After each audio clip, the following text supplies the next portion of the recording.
Pode falar. Então, primeiro, falar um pouco da experiência adquirida, né? Desde a retrospectiva. Então, há 25 anos, a gente iniciou esse estudo que até hoje, né, as pessoas ainda não acreditam que conseguimos realizar no parque, né? Dentro dessa experiência, a gente teve muitas dificuldades, como hoje ainda temos também, por uma questão de espaço físico, por uma questão da própria dificuldade dos pacientes chegarem até nós, a maioria são do interior, né? Com isso eles vêm nos ônibus de madrugada. Então, a gente precisou pensar como poderia diminuir, né, essa questão de tanta dificuldade até chegarmos a nós. Né? E os anos foram passando, tivemos ações, tivemos muito, trabalhando, continuamos a trabalhar, mas nunca escrevemos, né? Por conta da questão assistencial, da quantidade dos pacientes que estão doentes.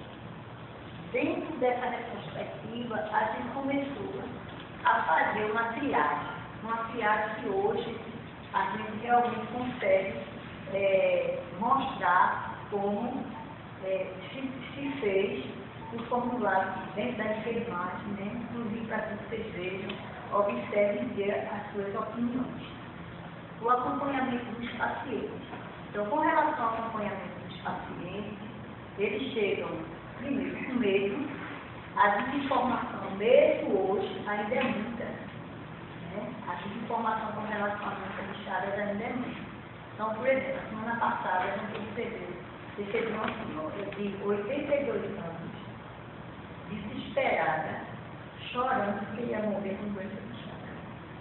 Ela explicar que ela já está aos 82 anos, que já é uma relíquia, o nosso paciente de Chagas estão interessando. Então, o que ela fizesse poderia ter um acompanhamento médico, nosso apoio, mas não ia modificar tanto. 82 anos, 82, né? Exatamente,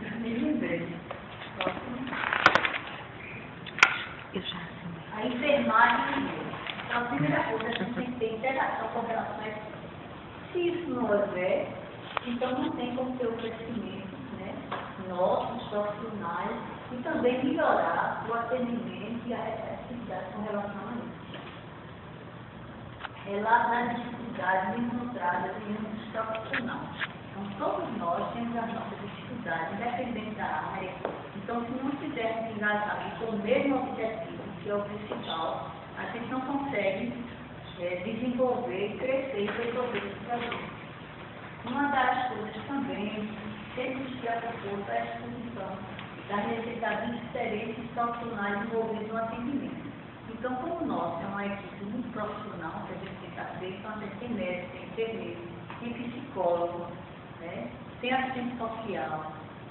Então, isso tudo, cada um deles das suas áreas tem as suas dificuldades. Mas eu acredito que juntos, somando, a gente consegue superar. A associação também transpõe, quando iniciamos o ambulatório, iniciamos também a criação da associação, né? Fica lá hoje a pedestre. Praticamente eles evoluíram, cresceram depois da nossa vida casar, né? Então a gente já pode ver que eles começam a criar com independência. Mas, mesmo criando independência, precisa do nosso apoio, né? Muitas pessoas não podem deixar de viver isso. E a confiança dos pacientes, a partir do momento que você tem a associação, tem um ambulatório funcionando, a interação de todos os profissionais que fazem parte aqui, então a gente passa a adquirir maior confiança com relação aos pacientes. Acompanhamento que também está existindo, acolhimento de alunos, como hoje o doutor Cristina já falou, é o que já está acontecendo, na iniciação, trazendo mestrado, doutorado, as diferentes áreas de saúde. Então, como a gente tem serviço social, como a gente tem medicina, tem fisioterapia, né? Então a gente pode. E a enfermagem. A importância da integridade do paciente. É uma coisa que a gente tem que ter muito cuidado de pensar, porque é a importância disso. Né? Eles são pessoas que, a maioria são desinformadas, a maioria tem vergonha de falar. Muitas coisas eles falam com a gente que é enfermagem, mas não falam médico, né? A gente precisa estar colhendo a questão da pensão. Ouvindo, seria muito trabalho para todos nós, mas a partir do momento que você acolhe, que chega, você pode modificar. E a importância do acompanhamento das atividades de pesquisa desenvolvidas no ambulatório. Então, a gente tem a pesquisa de extensão, a enfermagem, e agora estamos trazendo também 2 projetos da medicina, então vamos somar para que o resultado seja bom, principalmente para eles. Próximo, articulação do projeto de extensão. Do ano 2010 e 2011. Foi quando nós iniciamos o projeto de extensão, né? Por eu adiantar, a gente trabalhou juntos, trabalhamos ainda, e recebemos alunos de enfermagem na frente, e também outros trocados, que estão aqui trocados, porque a gente tem a residência de enfermagem trocada. Então, elas nos ajudaram muito, porque mesmo todas as dificuldades que eu tive no ano passado, né, dentro da questão da saúde, mas não se parou. Então, a importância é essa, não tem sentido você iniciar um projeto de trabalho onde quem adoece faz. Então, você o distinguiu e não valeu o que você foi trabalhando.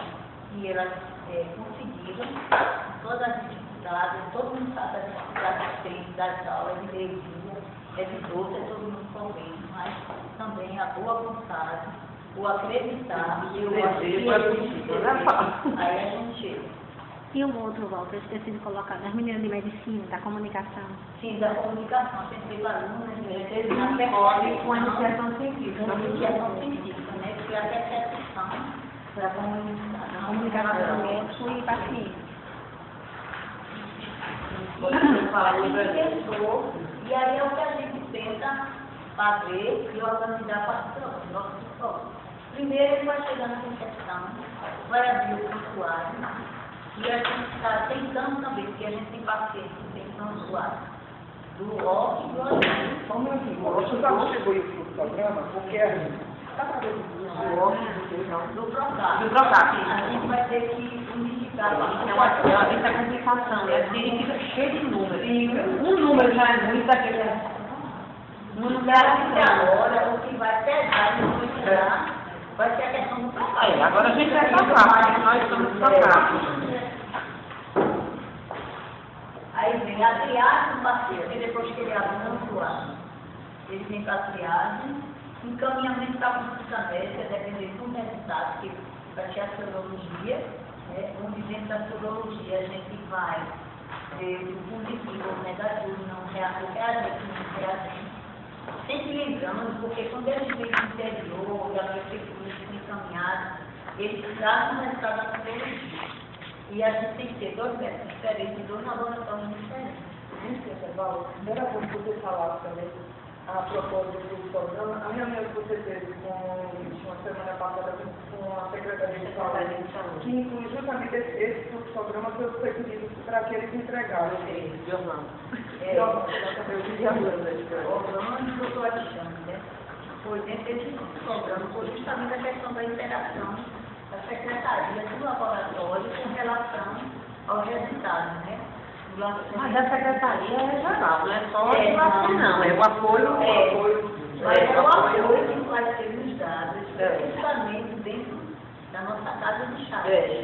Dados que a gente não tinha e a gente conversou com ele com relação a isso. Além do saber, que tinha coisa que eles nem sabiam que nós fazíamos.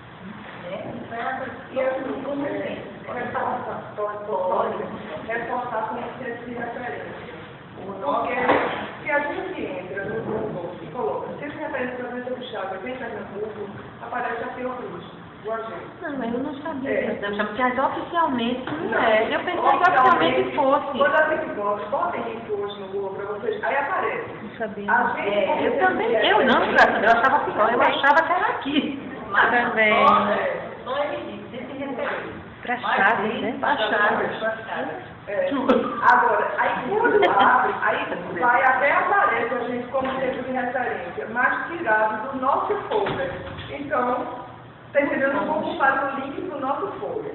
Aí, Val, eles fizeram essa reunião lá com o pessoal da Secretaria da Saúde e nem você também vai dizer que ela procurou a gente ontem, dizendo que não existe possibilidade, no momento, dentro do organograma da Secretaria da Saúde, de não estar previsto um centro de referência para atendimento desses chagas. Aí eu perguntei, sim, mas não tem para HIV, por exemplo? Não tem para tuberculose, não tem isso? Então a gente vai ter que seguir o mesmo caminho, mas a gente vai ter que dizer no Ministério da Saúde. O Ministério da Saúde não determinou um centro de referência clínica. Tem centro de referência laboratorial que estão com assento, isso já está definido. Por isso que nesse programa vocês veem que vem para aqui para o laboratório e o laboratório encaminha para o assento. É um sangue. Caminha o sangue. Qual é o próximo passo? O próximo passo é a descentralização disso, porque do atendimento clínico, dentro daquele plano estadual de cardiologia para o Estado. Então, identificar em cada macro-região. Já está mais ou menos, viu, Cristina? A gente viu. Tá, mas não em relação a chagas. Não as chagas. Orlando viu Pessoas que fossem... Medeiros? Orlando Medeiros, que está coordenando a política de saúde e cardiologia. Inclusive, a reunião foi comigo. Foi ele me contou, ele que me contou. Ele contou. E aí ele perguntou se a gente tinha nomes, se fossem pessoas mais envolvidas e que tivessem interesse em assumir esse papel, a gente queria embaixador, consultor, ele estava até pensando que foi discutido isso, um nome, e em Petrolina tem um grupo aquele pessoal jovem, que está lá, deve ficar Antônio. Não, Antônio ou Fernando, foram residentes do Procap e estão lá muito bem. A nova geração. Antônio e Fernando, Antônio ou Fernando, deve ficar um. E teve um em Garanhuns e em Caruaru, já foi identificado. Mas ainda está faltando uma articulação com a Secretaria de Saúde lá, porque sim, mas aí não é a gente que vai fazer, não. Segundo Orlando, são eles, esse papel burocrático, é a secretaria, porque eles são do Estado de Pernambuco, entendeu? Como eles são Estado de Pernambuco, eles também têm poder sobre Petrolina. Um contato com o Alexandre, que é lá da secretaria, né? Não, Orlando. Mas Orlando é que está. Né? Orlando está assumindo isso, sendo que ela está falando propriamente em Petrolina. Mas como eles chamam. Ela mandou a lista, E para ela, do GTC. vai. A gente já você não. Dependendo do resultado da viagem, então ele volta para a consulta dele. E aí vamos ser orientados, de acordo com vocês, né? A orientação de realização dos exames que vocês acham que sejam necessários. A percepção da dificuldade do paciente na compreensão da informação. Porque isso aí realmente é a dificuldade de fazer ele compreender, entender, esclarecer, né? Que nem ele vai morrer, de repente, e que a gente precisa orientar para que ele saiba realmente dessa dificuldade da informação. Então, dentro do projeto de extensão, a enfermagem nas terças-feiras, que é o maior que fazia, né, as meninas da extensão, palestras esclarecendo esses temas com relação às chagas do corpo, da extensão, mostrando, né, a marcação da próxima consulta. Então, uma das nossas que a gente conseguiu é o paciente já sair marcado, porque eles dificultavam. A gente antigamente tinha uma reunião todo mês, e dentro dessa reunião era questão de fazer a marcação para você. E hoje, quando eles saem do consultório, já está lá a pastinha e já sai marcado, e aí o médico vai dizer. Eu sempre aviso, eu pergunto, quer dizer, um mês, 2 meses, e aí você depois. E o acompanhamento dos pacientes para ter mais consulta. Ou seja, a psicologia, né, que a gente tem como psicóloga e que tem também, que é dependendo da necessidade, um serviço social para esclarecer essa questão, né, socioeconômica. Pronto, é para vocês que estão.